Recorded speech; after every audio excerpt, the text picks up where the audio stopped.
Welcome to the second of my deep dive speculations into science in space age. In this second video I'm going to go a bit wild and just speculate about what technologies we might get, where they might be unlocked, and give you a wish list of some things I'd quite like to see. But what technologies are unlocked on each planet? Nauvis, the home planet. Space science. The most obvious thing I think will be unlocked here is space science.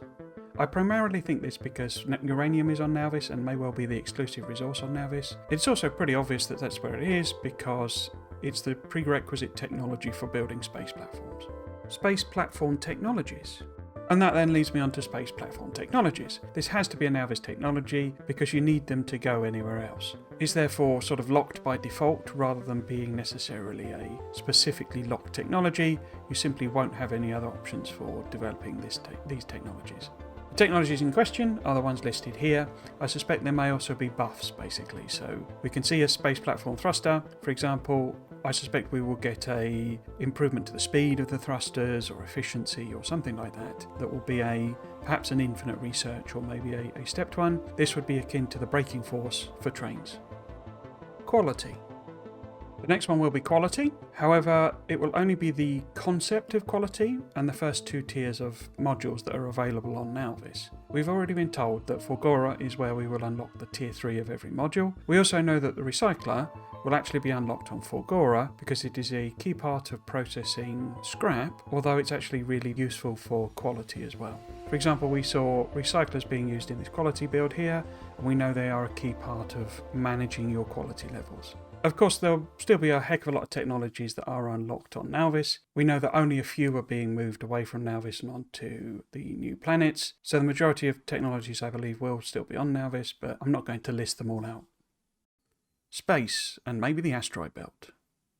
I think space is a little tricky to classify in the same way as the planets, since you'll be making space science in space. However, I'm not sure it quite counts in the same way as the others, since you can also still make it on a planet with satellites. Space platform technologies. Basically, I think space science will be required to unlock techs for space platforms and some subsequent improvements, so it may be better to think of it as a Nauvis tech. So I won't go over them again, but of course there's the space techs, which is, say, a kind of Nauvis / space locked. Improvements to processing. In terms of kind of other technologies that aren't shown here, I think there will be improvements to processing. So there have been some hints and suggestions of this already. I think there'll be some specific buffs like speed and productivity for crushing. Ice melting. I also think ice melting will be a specific technology. This will be the technology that melts the ice that comes out of the crushed water asteroids. There may also be a bit of a link there to Aquilo, where I suspect there will need to be heating technologies because it's a frozen planet. Carbon processing.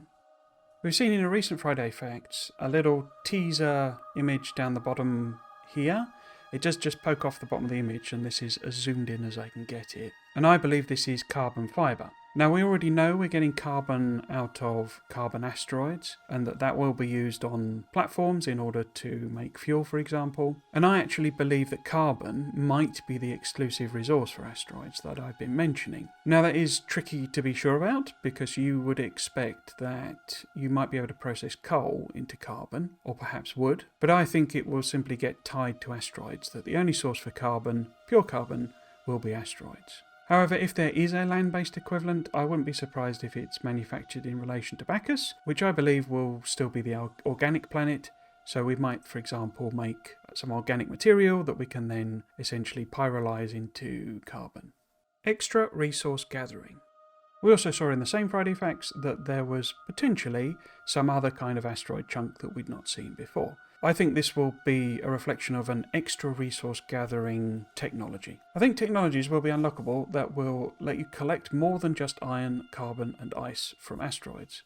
We've seen sulfur on the platform, for example, but we could also get small amounts of the other exclusive resources, such as tungsten, calcite and holmium. We've also seen quality 4 asteroid chunks, which is the one shown here, so maybe that's an asteroid field exclusive. Nickel extraction and processing. I think that if carbon isn't the exclusive resource for asteroids, then we'll perhaps be able to get nickel from them. In real life, nickel is commonly alloyed with steel and copper, and is also used in tungsten carbide. It's also a highly magnetic metal, which would tie it well in with Fulgora and the supercapacitors and superconductors. And nickel is actually extremely common in real-life asteroids. When nickel is alloyed with steel, it increases its tensile strength and ductility, so perhaps nickel alloy steel would be another resource that gives us a lot more strength. We do seem to be getting a lot of technologies and materials that are related to strength. Carbon fibre, for example, and tungsten carbide. As I've noted, I personally think there will be a proper asteroid field, not just the rogue asteroids that you collect as you move between planets. And I think we may get to build something there that's either my hoped-for megastructure or is just perhaps a more useful place to build a giant platform for processing stuff like space science. Whether, as I've previously speculated, it has the 12th science pack and how that's made, and if it has any exclusive technologies that are related to that asteroid field, would be a complete guess, to be honest. I would also wonder if those technologies might instead be Aquilo-based in order to make the production of them a little more simple. Vulcanus. Here are my predictions for Vulcanus, which includes the moved technologies. Coal liquefaction. First off is coal liquefaction. There's a little bit of a cheat because they actually said this. So it says, there is no oil, but coal is plentiful, and we have moved coal liquefaction to Vulcanus, also adding a simplified version which doesn't need heavy oil to kickstart it. So yeah, lots and lots of coal on Vulcanus, and you can use that coal to make the various oil products. Tungsten processing. Next one's pretty obvious in that it's tungsten processing. This image is from the Factoriopedia showing the founder entry. You will notice that there is two icons there. They are probably placeholders. They may not look like that in the final game. But next to the science pack, you can see a plate-like structure and a I-beam type structure. I believe therefore we will get two intermediates out of tungsten, one being tungsten plate and one perhaps being tungsten carbide. Lava processing. What this also, I believe, is showing with the other icons, kind of in the middle row, is the lava processing. This will let you make iron plate and copper plate from lava. Molten metal processing. I believe there will then be a separate technology called molten metal processing, perhaps, that lets you make intermediates, so like the gears and maybe the steel, or maybe that's a separate technology, from the lava. Those icons as we show there, because this is showing what it can craft, but I believe they will be trapped or locked behind certain technologies. Tier 4 belts. We also know that the Tier 4 belts will be a Vulcanus exclusive. I suspect that this is because they require tungsten plate or perhaps tungsten gears or something like that that's made out of tungsten, super hard, super tough material. Thermal vent exploitation. We also know that there are these thermal vents on Vulcanus, and we know that we can get sulfuric acid from them, so there will be technology related to that as well. I don't really know what this will be called. I think they're called thermal vents in the game. But I think basically the recipe is that you use calcite in order to neutralise the acid, and it gives you perhaps sulphur and superheated steam, basically. But it will also be a way of getting actual sulphuric acid as well as sulphur. The foundry, the big mining drill. Next two are super obvious as they are the foundry and the big mining drill. I believe both require tungsten for their manufacture, so they are locked to Vulcanus. Calcite processing. We also know that there's calcite in the game and that is used in several of the recipes. However, I think calcite may have some special uses. It was mentioned in One Friday Facts that it was useful for processing of other materials, so I suspect there may be some alternate recipe for other basics that uses calcite in order to improve the yield. I would then suspect that those are unlocked by research. Some interrogation of this image, for example, showed what turned out to be the calcite ore being used on Nauvis. We've therefore seen that it has been moved around, and it's a distinct possibility that there is some new technology that helps with productivity. Or perhaps some of the other new recipes that produce the existing items using other machines also require calcite, for example. Super flooring. What I'm calling super flooring. When we saw the videos where they were showing off the new music, there was this image here, or this part of the video, where there's like a bridge made out of some kind of flooring material, some kind of landfill that is designed to work on lava. I don't know whether it would be the same technology or a separate technology, but there is the same thing for Fulgora, a super version of landfill that allows you to build on the oil sand. I believe that these may use tungsten carbide in their manufacture, and that's why they are locked to Vulcanus. Given that we've had 2 planets that require some kind of special landfill, special flooring to build on a surface, I wonder if that's a consistent theme across all of the intermediate planets, and we will require something to build over perhaps shallow seas or whatever the mechanic is on Bacchus, and therefore this will be a key technology that can be used across multiple planets. Tungsten ammo. I think we're also going to get a tungsten ammunition. I think this will perhaps replace armor-piercing ammunition, or it may sit between AP and uranium ammo. Or it could be that it has some kind of special properties, making it more useful against a particular type of enemy, and that perhaps that enemy is a Vulcanus exclusive enemy. Railgun or cannon. I also think we'll get some kind of railgun or some sort of cannon along those lines that will use tungsten in its manufacture, in its ammunition. I've also noted this below on Bacchus. I'm not entirely sure that this railgun that I've speculated about might not be an endgame technology. So in other words, it could be potentially not actually locked to any planet, but requires multiple techs from multiple planets. I've noted for Bacchus, for example, that I think explosives might move to that planet, and therefore, while a railgun would not necessarily use explosives, that's almost the point of it, it feels like a lot of the military tech may move to Bacchus. But as I say, it could easily be unlocked on Vulcanus because of the tungsten. I guess it could also be unlocked on Fulgora because electromagnetism, that would suit a railgun, superconductors, supercapacitors. But basically, I think that this is the new big weapon we're going to get that's used for the very large asteroids. Therefore, it might be unlocked on Aquilo because it's a very late game tech, but also because it requires stuff from every planet. That's what I was referring to in the previous video. Fulgora. Recycling. With Fulgora, we've kind of had both more and less information about the technologies. For example, recycling. We know that this is how you get things out of scrap, but we've already heard quite a lot about the recycler from the quality post. It's just that we now know it's linked to Fulgora. Although note that I expect we will actually be able to do recycling by hand, otherwise I don't see how we would get resources on Fulgora. Holmium processing. The other obvious one here is holmium, where we know we are getting the holmium ore out of the scrap recycling, 1% chance shown there, and we know that we will process that into supercapacitors and the superconductors. So it specifically says the ore is processed into some holmium intermediates such as electrolyte, superconductors and supercapacitors. These new things are then turned into the unique products of the planet, which include the electromagnetic science pack. However, I believe there will be multiple technologies involved in this. I don't think we will simply unlock all holmium products from a single technology. Tier 3 modules.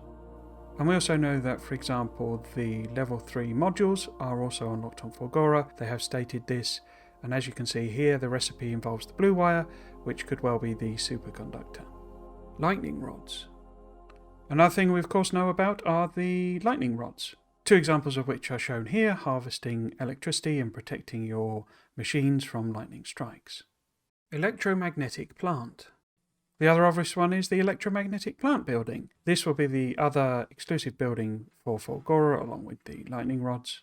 We already know that the 2 exclusive buildings from Vulcanus, the big mining drill and foundry, can be built elsewhere.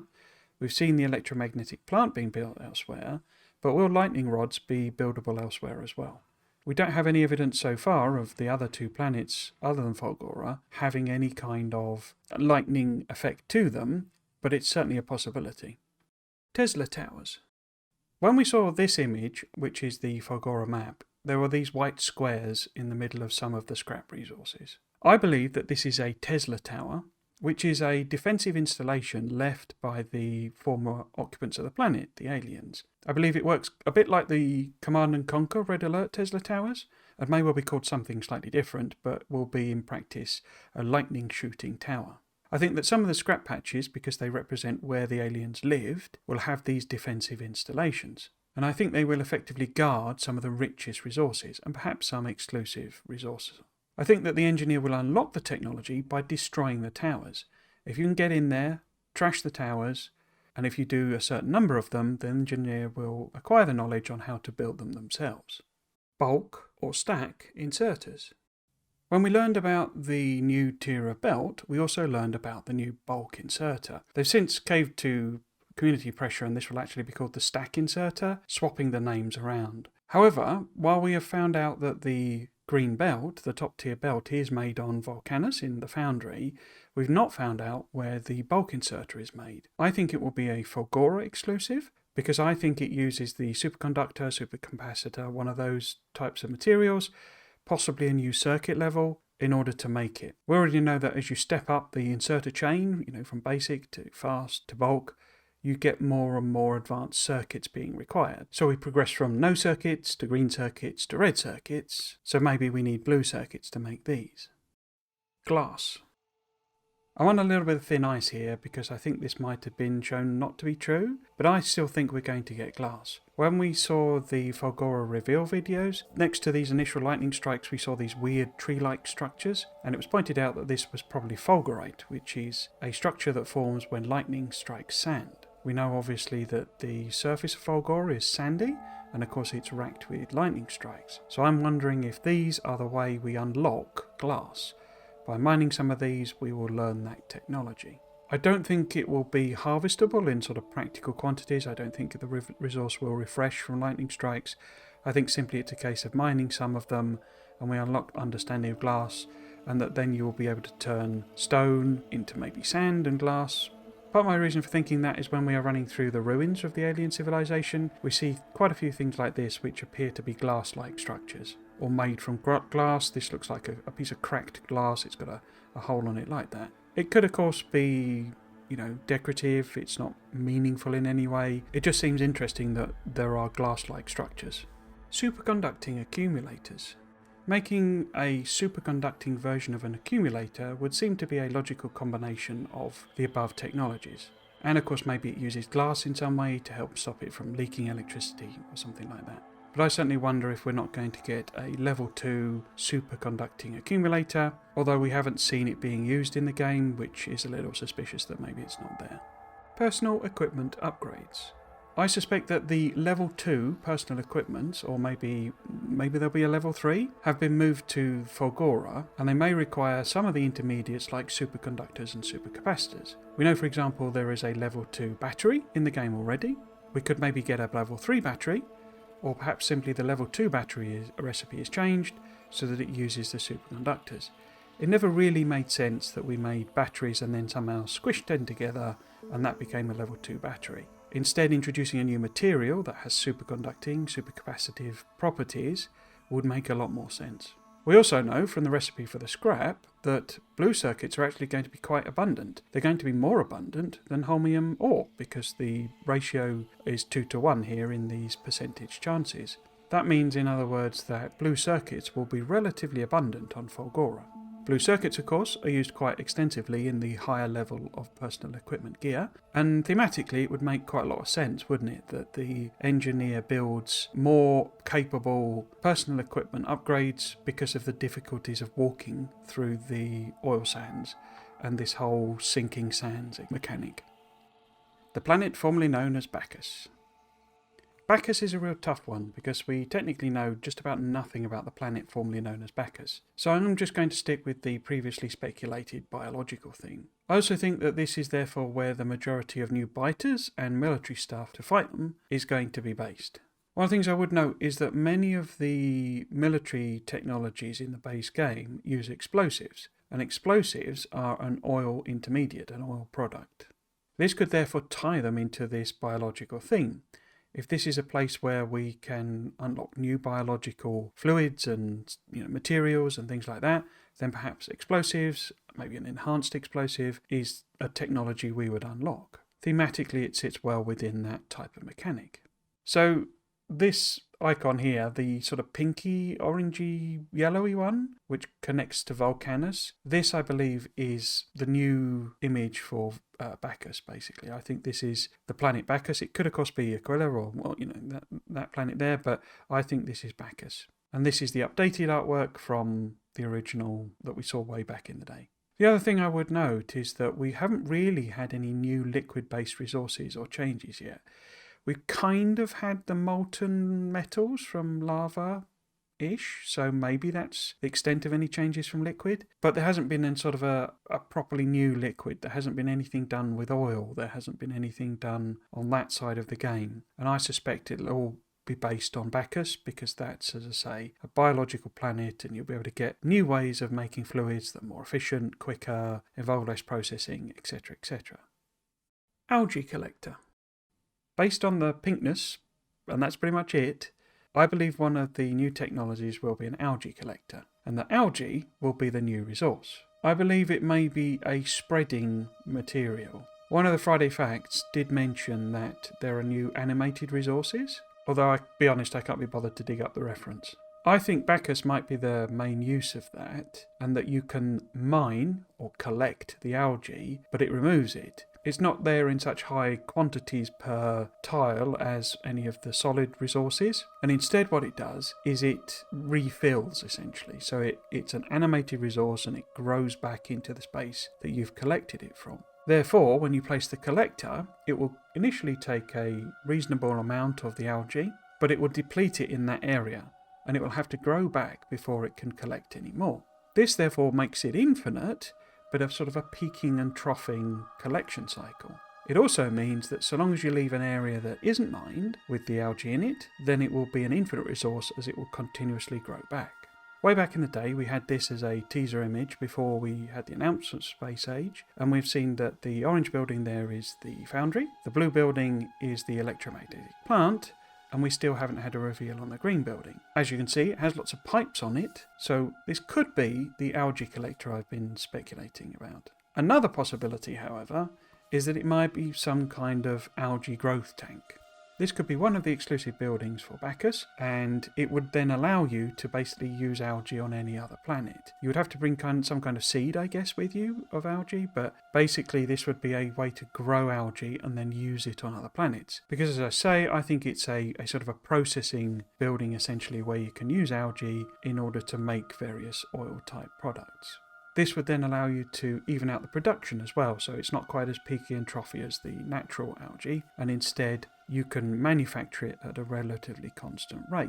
It could also have water as a byproduct. That would then give you another reason to take these buildings to Vulcanus and Fulgora so that you could get a more ready supply of water. You could perhaps feed it carbon or something similar to that in order to grow the algae. Bioreactor. Algae tanks? In Friday Facts 401, which was actually about the reworking of terrain generation on Nauvis, we actually got this tease down here. This was a comparison showing dunes in the game with a fix applied, but all the way across on this image here, at the very, very edge, there are some buildings shown. It's actually extremely difficult to show you these because they are such tiny little icons, and I did do a Friday Facts speculation video at the time, so I won't go into it in too much detail. But this actually shows us kind of three buildings that we know about, the centrifuge, the foundry, and the electromagnetic plant, and then two buildings that we don't. The bottom of which I believe is the originally teased icon that we saw, and the middle one of which was completely new.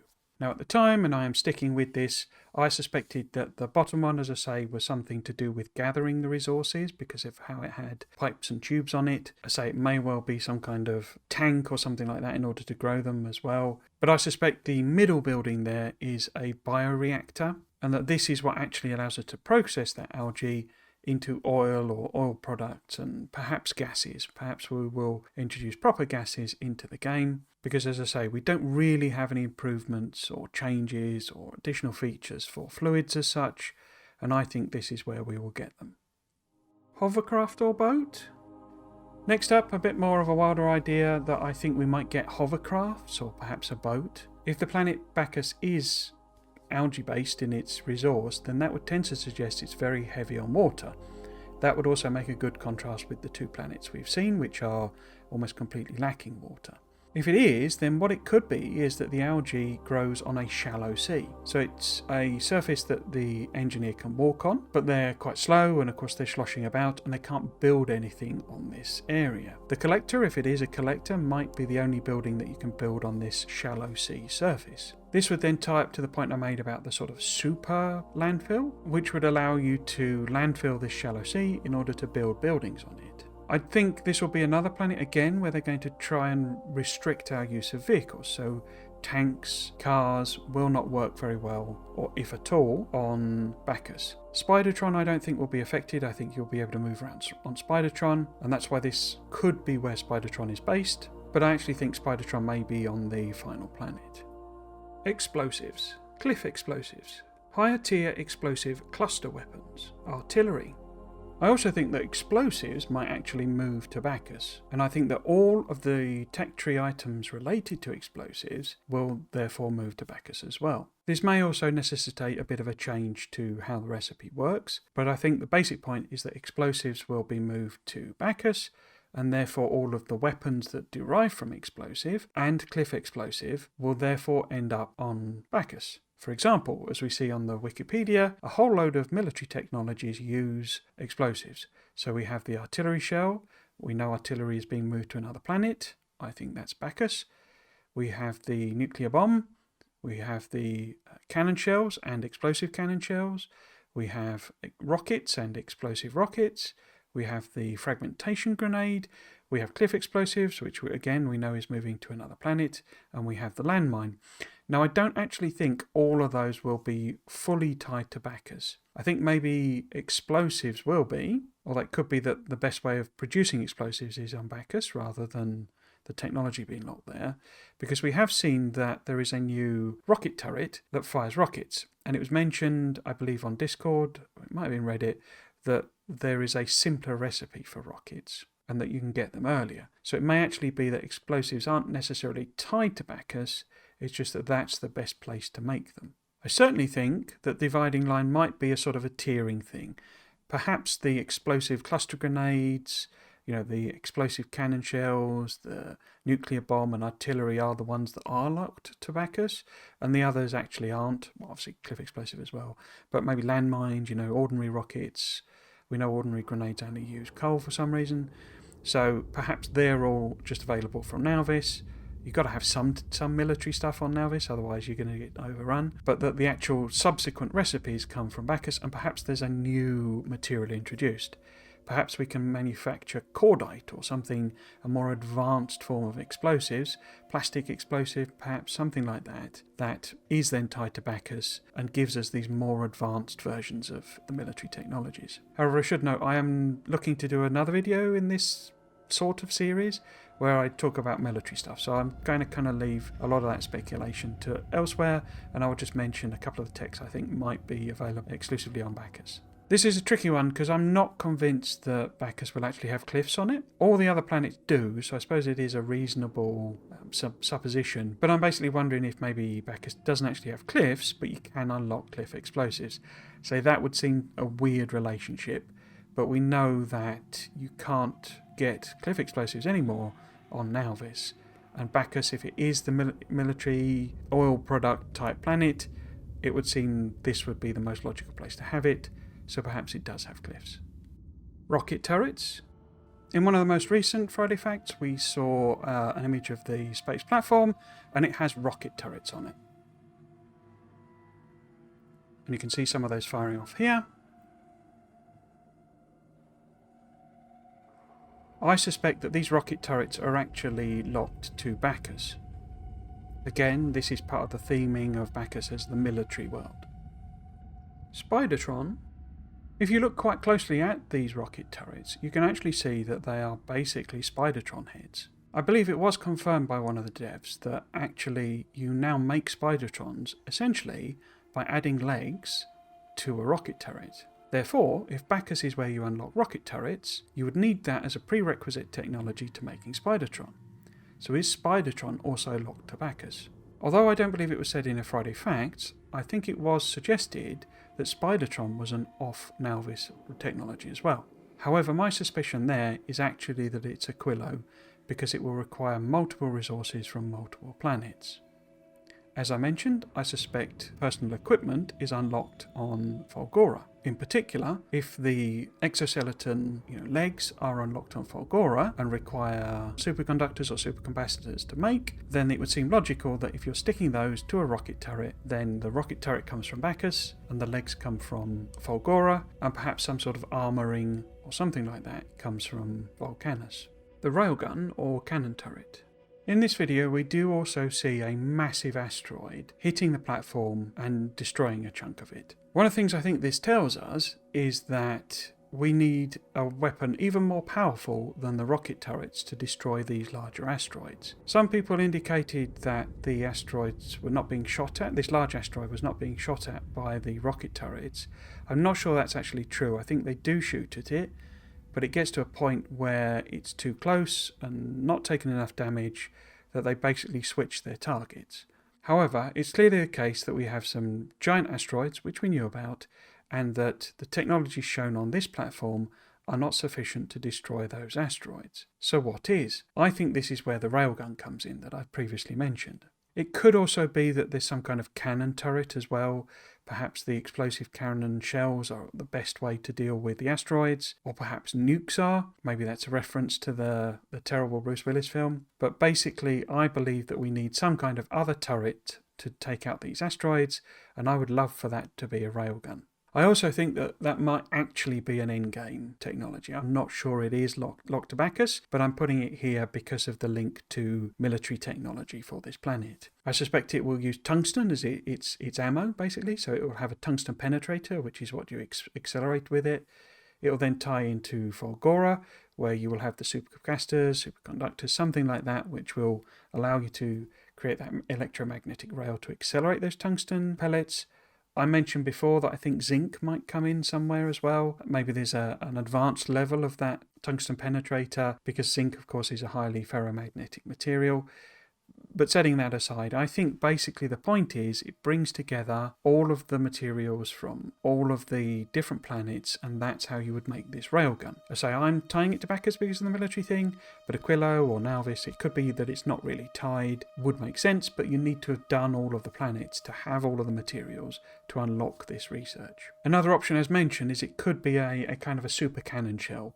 It would make some sense if it was like an accelerator or a firing of the super cannon shell, and that's the extra turret we're getting. Perhaps it has a longer range. I think part of the problem here with the missiles, they have a longer range than guns in the game already, but I don't think it's long enough to give you enough time to blow up this massive asteroid. So I think what it'll be is there may be this railgun that has a very large minimum range, but a very long range, but not quite as far as artillery, and that you then use that to blow up these asteroids or damage them enough for your missiles to take them out. But I say another option is that it is explosive cannon shell firer, for example, explosive cannon shell turret, and that would then more closely perhaps be linked to Bacchus, because it's about explosives, it's about military stuff, and that would be a logical place for you to unlock that. Whether or not that would have equivalents for the land-based systems, I don't know. It makes some sense for it to be related to the tank as well, so perhaps, that's now locked on Bacchus. I don't think so, because of my idea of it being a shallow sea. The basic point is I think we're getting a kind of intermediate range turret. Artillery is too long range, and I would guess not really practical to put on space platforms. The missiles don't seem to have enough engagement range to take out the large asteroids. The bullets aren't powerful enough. Perhaps lasers would be a good choice, but we know that they're very power hungry and so a bad choice on a platform. So a railgun, which, although it requires a lot of power, charges up and then just blasts away and is a single shot, single kill type weapon. Whether that would be usable on a planet's surface, I don't know. But it would be nice to have a kind of intermediate range weapon between our turrets and our artillery. Another possibility I thought with there is that these big asteroids are where we get the extra resources.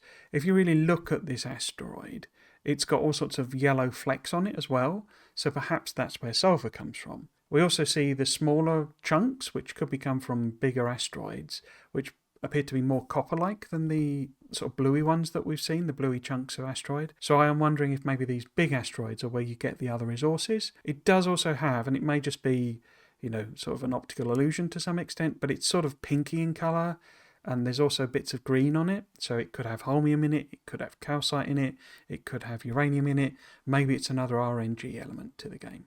I also come back again to this chart from the statistics, Friday Facts, and basically as you can see we have this, what I think is a new type of asteroid chunk. It's more orange, like those chunks we saw on the other video. It's also level 4 quality, so perhaps that's what you can get out of it as an exclusive thing. You have to use the railgun, it blasts them and it gives you quality level 4 resources. and maybe that's the only way you can get ores that are of a higher quality. That, of course, would then let you shortcut the quality chain, and you'll be able to go straight to level 4 quality items. Aquilo. Okay, so I firstly just need to explain that I messed up during the recording, and I don't have the section on Aquilo. I'm therefore filling this in during the edit. That's why you won't see me on screen. This planet is so hard to predict because we have virtually no clues at all. I think the text here will be related to whatever the new endgame goal is. A megastructure. As I speculated in my last video about science, I hope that's some sort of megastructure that we build. One potential candidate is some sort of Dyson sphere, though that would obviously overlap with the Dyson sphere program game. Another option might be a space base, this is Babylon 5, from which we could perhaps launch our journey home, or perhaps it would be some other structure sat at a Lagrange point. If I was going totally wild, I would also hope that it ties into the aliens on Fulgora. I hope that they've built something on Aquilo that you need to research that will then let you build this megastructure. Maybe it's buried in the ice in Aquilo, though hopefully it's not as dangerous as the contents of this spaceship. Spidertron, or the railgun. As noted in the first video, I think there's two phases to Aquilo research. Local stuff, like with the other planets, but then the proper endgame techs that bring everything together and require all science packs. Buildings or items that come out of these final researches will therefore need multiple materials from multiple planets. This is why I wondered if the Spidertron and Railgun I previously mentioned are actually Aquilo-based researches. They could easily need tungsten carbide, supercapacitors and carbon fibre to build. Late game power. I also think there will be a super late game way of generating power. Tungsten, holmium and carbon fibre are all candidates for inclusion in a late game nuclear power such as plutonium or fusion. We saw, for example, what might be a new fuel type being teased in a Friday Facts. I could well imagine carbon moderators, holmium supercapacitors and carbon fibre vessels all being used to make a new nuclear power source. Other than that, I don't really know. It's a cold planet, so I think whatever the resource is, it will be trapped in ice. This will require us to melt the ice to either get at it because it's been frozen over, or it is actually the frozen material we want. Perhaps it's heavy water ice. This could well require materials from all of the planets again. Tungsten for heating elements, supercapacitors to hold energy for heating, explosives to blast the ice apart. But I think whatever it is, it lets us build the megastructure to win the game. My wish list. More variety in the science packs being used. One of the promises that was never really properly fulfilled in the base game was that the later game science packs, production and utility, were supposed to offer a genuine choice of how you wanted to do the endgame. But that never really happened. You pretty much need both of them eventually. The techs you want range across both, and for the infinite techs you need both anyway. So I'd like to see that idea properly followed through. As I mentioned, I think we are sort of getting it with the new intermediate planets, where the technologies you unlock on those planets are really focused on the local science pack. That will mean that we don't need to use every single science pack on each planet to unlock all of the local technologies. But I also want to see it in the new infinite technologies. I don't want them all to eventually require every single science pack. And I'd like to see a self-benefiting loop. By this, I mean that the infinite technology that you unlock that improves the productivity of making a given item is then benefited by that technology. In other words, the technology improves the production of a resource that is used in the production of the science pack for that technology. So let's work through a specific example. Can't really use this one because we know that the RCU has been removed. So let's think about, for example, purple science packs. Purple science packs require the electric furnaces, and those require stone brick. So, in my example, one of the technologies you can unlock would improve the productivity of making stone bricks. This technology might require red, green, blue and purple science in its first few versions, and then it adds in, say, space science and the 12 science pack when it gets to its higher infinite version. But that's it. It never requires gold science, and it doesn't require any of the local planet sciences, only purple. This is assuming, of course, that purple isn't sort of tied to Nauvis. That would then give a virtuous circle. You do more research involving purple science, and then that research that you do improves the productivity of a key resource for making more purple science, so you can see how it builds on itself. Of course, buffing stone brick doesn't just help purple science. You can use it for flooring, and I'm sure it will be helpful with concrete, for example. It will be generally beneficial as well. but its biggest science benefit is for purple science. So that's the only science you need to produce in volume to improve it. And I think we sort of see that here. Unfortunately, this is a level 2 of the science, so we could see extra science packs being added into the later versions. And I say that's not what I want. What I want is it just to stick with a particular set of science packs, and it's those that are used because it's improving something that benefits that science in and of itself. So through this approach, what we could end up with is mega factories that are focused on a particular area of the game. We don't have to build everything in huge scale. We can have a specialised factory that's only able to do one of the areas of the game better than the others. Maybe it ends up with insane productivity buffs that benefit purple science, so it can make and consume 20,000 purple science packs a minute, but it's a bit average everywhere else. To me, that option gives a lot of replayability. You can build different factories that do different things, and they'll be different every time. Efficiency boosts. One thing that has surprised me is that efficiency and efficiency modules hasn't so far become a more significant thing. Back in my early videos, I was speculating that in this image we've got a orange building and a blue building and a green building, and those tied up quite well with the modules. So orange would tie up with the productivity, blue would tie up with speed, and green would tie up with efficiency. That isn't how things turned out. So far we know that the foundry and the electromagnetic plant both focus on improving your productivity. There is no speed benefit as such.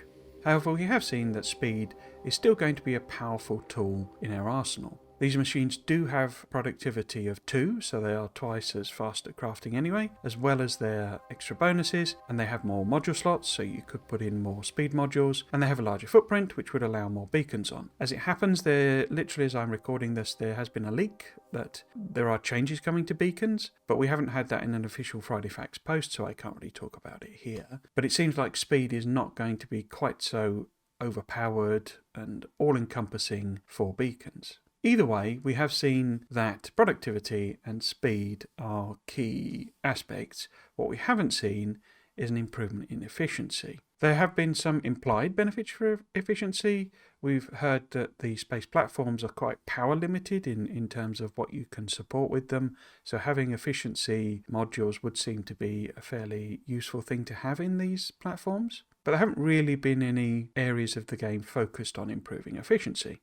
My wish list then is for the introduction of an efficiency boost, and that this would give a similar stacking effect for efficiency modules. We could never achieve a state where the machine requires 0 power, but by adding a few percentages for each module, especially for legendary quality efficiency modules, this may mean that it's worth using 1 or 2 efficiency modules as part of the extra number of slots that these machines have, given that we believe them all to be quite power hungry.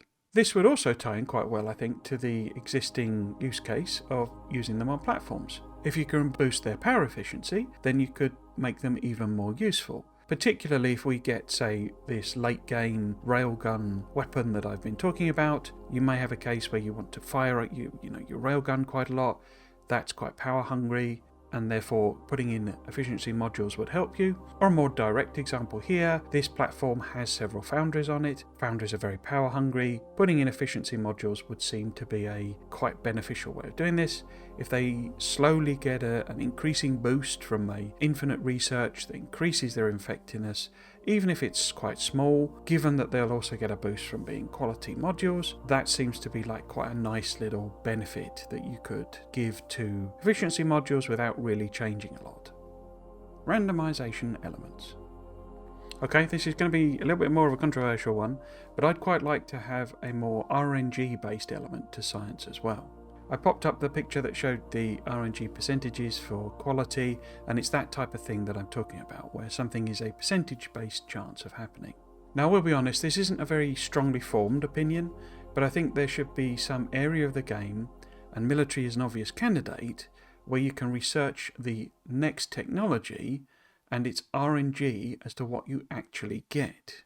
I am hoping to do another video on military, my wish list for military basically, so I'll try to flash it out if I get time to do that video. But what I mean is that you can set this science going, it is infinite, and at the end of it, it produces something from a randomized list. Now this could be done in a couple of ways, one of which would be a gigantic list of all the possible options. Perhaps it's a list of the different types of grenades you can get, or perhaps combat bots, or maybe both. And when you complete the science, you don't know which of those technologies you're going to get. But I think I'd prefer it if it was more about randomizing the combinations. What I mean by that is that it randomly combines two effects. Now by effects I mean something like cluster, so produces multiple of a thing, and armor piercing, or poison, or slowdown. These could all be effects that could be randomized. Maybe you could also have like a super or enhanced version of something as well. A simple example of that for explosions might be the nuclear option. So what I mean by random combinations is that you could get a more powerful version of something, so it could be a big grenade, a super grenade, but you could also get combined versions, so your cluster grenade combines with poison, so it becomes a cluster poison capsule. Or another example might be a poison effect on a rocket. So the rocket has a much greater range and you don't have to throw it and you can automatically fire it. You can put it in a Spidertron, but it has a poison effect rather than an explosive effect. Or perhaps it's a poison cluster effect. Now I think as part of this they would need to add several new effects, and whatever those could be sort of doesn't matter, but the idea is that you then have several tables from which the RNG roll picks each time. And whatever the method you use for doing that, whether it's just a gigantic list or it combines possible options, you would end up with a maximum number of combinations. You could even maybe stack them, you could have 3 combinations on a particular technology, and it would just keep re-rolling every time you did one of these infinite technologies and give you a new variation. But of course the cost increases each time, so you're going to reach a point where in practice it's not really worth doing any rolls. You would then have a set of, say, 10 different combined military effects, and it's up to you which ones you pick, or whether you stop early because you've got one that you think is useful, and how much you use that. There is of course also the power curve issue with the game, where you continuously improve your power, but the biters plateau. There would therefore possibly be a point where such an infant technology would be useless anyway, because you've already got nuclear cluster grenades. So basically you have the most powerful thing in the game, and so there's no real point improving over that. Or maybe poison is really effective, but it's actually a really difficult technology to use because of the grenade use. So this is why I would quite like more of these technologies to be brought into other options. But I think you could get into a position where you've got too many. You've got too many basic technologies to unlock. So instead, how about picking a list of 6 from that gigantic web of possibilities? And then it's up to you which of those you like, which ones you want to use, which ones you want to mass produce, and how much you actually use them in a game. It would also then add a lot of replayability, because the next time you played, you would get a different set of combined power technologies. But as I say, you're going to reach a ceiling with the biters, and you're going to exceed that ceiling, so eventually you'd probably not want to do too many of those researches anyway, unless you really wanted to. I suppose also another thing that would give us is a new technology that would require military science. For the infinite techs, military science is sort of a bit redundant because it's only really used to increase follower count, and follower count is sort of impractical above a certain volume. So having a technology that is RNG, that is infinite, that does give you a use for military science, would keep that relevant, I think, a bit longer into the endgame. More military technologies. As I say, I'm going to try and do a proper video about military stuff, which will most likely be a giant wish list, but the point is I'd like more ways to kill bugs, especially if we get new types of bugs. I want to be able to shoot lava at heavily armoured biters to break through their carapace and casually one-shot behemoths with my railgun. I want drones that can carpet bomb massive biter nests, and I want them to be launched from pods on my army of super heavy Spidertrons. More toys, please. I hope you enjoyed that and you might consider coming back for another one. This is the second part of a 2-part series on the science of space in Space Age. You can find the first video here. There's also the original video where I do a lot of wild speculation about all sorts of things that I thought might be in the expansion. That's linked at the top there.